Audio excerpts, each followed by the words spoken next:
বিসমিল্লাহির রহমানির রহিম। আমল মোহাব্বত।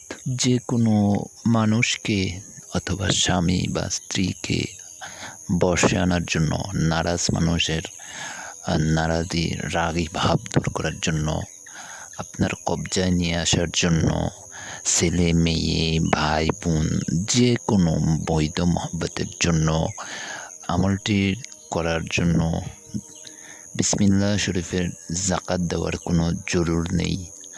তারপরও যে ব্যক্তি বিসমিল্লাহ শরীফের জাকাত একবার দিয়ে নিবে, তার জন্য এই আমলটি আরও পাওয়ারফুলভাবে কাজ করবে। এখন আমি যে আমলটি আপনাদেরকে দিচ্ছি, এটা বিসমিল্লাহ শরীফের অত্যন্ত মশহুর একটি আমল। এটা হয়তোবা আপনারা অনেকেই জানেন। নারাজ মাহবুব বা মাহবুবাকে যখন আপনি তাসখির করতে পারছেন না, কোনোভাবেই আপনার কথা শুনছে না, তো আপনার অবাধ্য, তো তাকে আপনি যদি আপনার কবলায় আনতে চান, আপনি যদি বৈধভাবে তাকে কাছে পেতে চান, ফজরের নামাজের পরে বিসমিল্লাহির রহমানির রহিম এটা 786 বার পড়বেন। 786 আগে এবং পরে 11 বার করে দুরূদ শরীফ পড়ে নেবেন। আপনার সামনে এক গ্লাস পানি রাখবেন। যতক্ষণ আপনি আমল করবেন ততক্ষণ আপনার মাতলুব অর্থাৎ আপনার কাঙ্ক্ষিত ব্যক্তির ফেস বা চেহারা আপনার ইয়াদ রাখতে হবে, আপনার স্মরণে রাখতে হবে।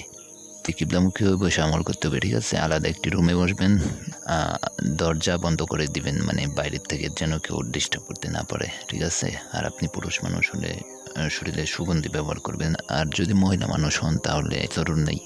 প্রত্যেক 100 বার পড়ার পরে আপনি আপনার মাকসাদ বলবেন যে অমুকের মেয়ে অমুককে, অমুকের ছেলে অমুকের মহব্বতে পাগল করে দাও। তো যখন আপনার 700 বার পড়া হয়ে যাবে, প্রত্যেক 100 বার পড়ার পরে একবার করে মাকসাদ বলে 700 বার, মোট 7 বার মাকসাদ বলা হবে। যখন শেষে আবার 86 বার পড়বেন, তারপরে আর মাকসাদ বলতে হবে না, ঠিক আছে? তারপরে আবার 11 বার দুরূদ শরীফ পড়ে পানিতে একটি দম করে দিবেন। তো আপনার মাতলবকে যখন আপনি এটা খাইয়ে দিবেন, তাহলে দেখবেন ইনশাল্লাহ যত কঠিন দিলের হোক না কেন, দেখবেন আপনার মহব্বতে সে গলে গেছে, তার মনটা একদম নরম হয়ে গেছে, আপনার প্রতি সে মুসাক্কার হয়ে যায়। 7 ধরনের মিষ্টি আপনি ছোট ছোট বাচ্চাদের মাঝে ভাগ করে দিবেন, মানে যেটাকে শিরনি খাওয়ানো বলে আর কি, শিরনি তাকসিম করে দিবেন। আমলের যে মকলাত খাদেম জিন্নানে তাদের রুহে এর সবের হাদিয়া যেন বক্সে যায়, সেজন্য সেই নিয়ত করে আপনি ছোট ছোট বাচ্চাদের মাঝে শিরনি বিতরণ করবেন।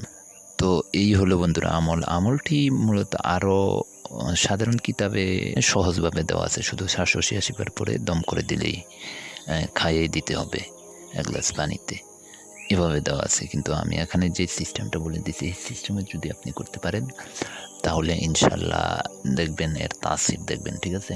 এই আমলটি আরবি মাসের 1 থেকে 14 তারিখের ভেতরে, অর্থাৎ পূর্ণিমার আগে আপনি আমলটি করবেন। আর আমলটি সম্পূর্ণ পাক সাফ ওজুর হালতে করবেন। মহিলাদের যে পিরিয়ড, সেই পিরিয়ডের সময় আমলটি করা যাবে না। আপনারা আমলটি করেন তো আমার জন্য দোয়া করেন। সকলের জন্য রইল ইজাজত। আসসালামু আলাইকুম।